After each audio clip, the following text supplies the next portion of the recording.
कोई एक समानुपात या प्रोपोर्शन में क्या होता है कि पहला अनुपात का जो मान होता है वो दूसरा अनुपात के समान होता है।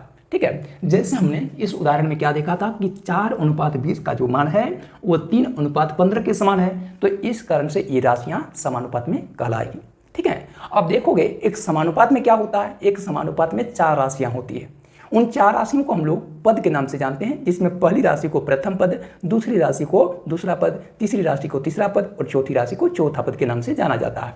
जैसे यहाँ पर देख सकते हो, जो पहला पद है वो कितना है, 4 है, दूसरा पद के रूप में 20 है, तीसरा पद के रूप में 3 है और चौथा पद के रूप में 15 है। ठीक है, तो यानी यहाँ पर 4 पद है। उन 4 पदों में से जो प्रथम पद और अंतिम पद होता है, पहला और अंतिम पद होता है, उसको हम लोग शीर्ष पद के नाम से भी जानते हैं। ये क्या कहलाएंगे, शीर्ष पद कहलाएंगे।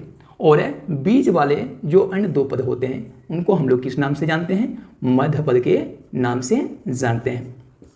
तो कई बार की क्वेश्चन पूछा जाता है कि यहाँ पर 4 राशियां देने के बाद आपसे पूछा जाता है कि दिए गई राशियां समानुपात में है अथवा फिर नहीं है। ठीक है, तो कई बार की तो इस तरह का रहेगा, कई बार की यही सवाल आपको कुछ इस टाइप का पूछा जाएगा, 4,20, 4,20, 3,15 समानुपात में है अथवा फिर नहीं, समानुपात में है अथवा नहीं।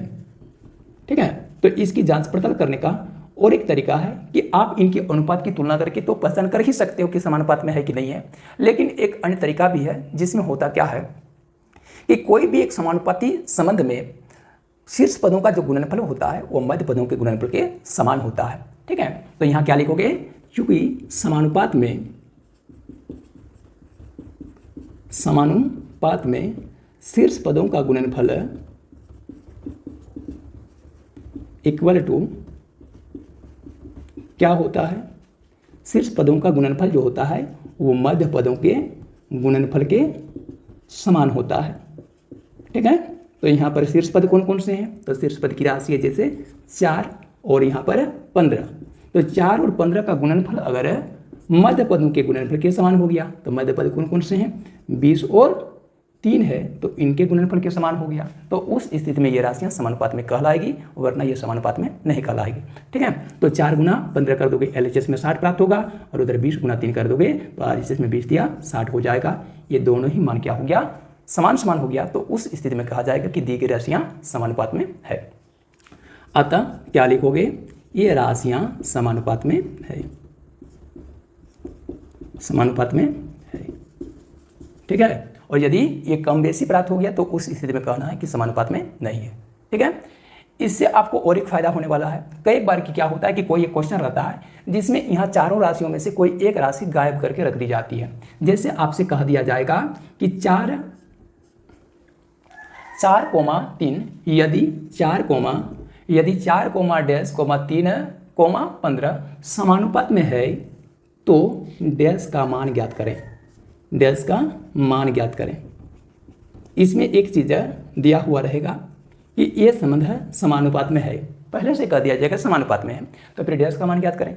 तो उस स्थिति में आप कौन सा फार्मूला लागू करोगे, ये वाला फार्मूला लागू करोगे, शीर्ष पदों का गुणनफल बराबर मध्य पदों का गुणनफल। क्यों, क्योंकि पहले से ही क्वेश्चन में बताया गया कि ये राशियां समानुपात में हैं।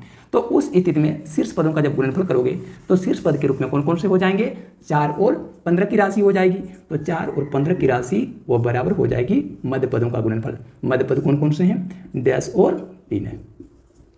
ठीक है, अब उसके बाद डैश इक्वल टू जब करोगे तो गुना 3 की राशि इधर आएगी तो बट्टा 3 हो जाएगी, तो 4 गुना 15 बट्टा 3 हो जाएगा, 3 से कटोगे 3 1 के 3, 3 5 15, फिर यहाँ गुना करोगे 4 गुना 5 20 बट्टा 1 बराबर डैश, या फिर कह सकते हो डैश बराबर 20। यानी कहने का मतलब यहाँ पर हो गया कि डैश की जगह पर 20 की राशि भरी जाएगी, उसको आप लोग आंसर कर दोगे। ठीक है, तो यहाँ पर इस तरह से प्राप्त हो गया। कई बार की ऐसा होता है ना कि जिसमें 4 राशियों में से कोई 3 राशि दी गई रहती है। ठीक है, तो 3 राशि दी हुई रहती है और कहा जाएगा कि क्या ये राशियाँ समानुपात में है। ठीक है, तो देखोगे यहाँ पर जैसे हो जाएगा 4:4 क्वेश्चन रहेगा क्या 4,3, 9, 4,3,9 समानुपात में है,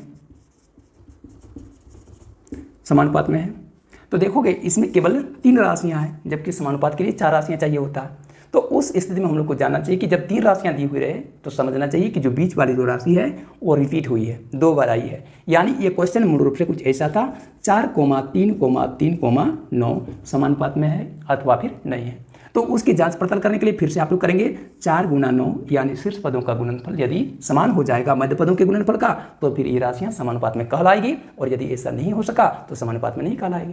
ठीक है, तो यहाँ देखोगे 4 गुना 9 कर दोगे कितना हो जाएगा, 4 9 36 हो जाएगा, और यहाँ 3 गुना 3 करोगे 9 हो जाएगा। क्या इनका मान परस्पर समान है? नहीं है ना, तो उस स्थिति में यह समानुपात में नहीं कहलाएगी। ठीक, नेक्स्ट रोज में इसी प्रकार से अन्य टॉपिक्स लेकर हम लोग आपकी सेवा में हाजिर होंगे। फिलहाल आज का क्लास यहीं तक है। Thank you, all the best.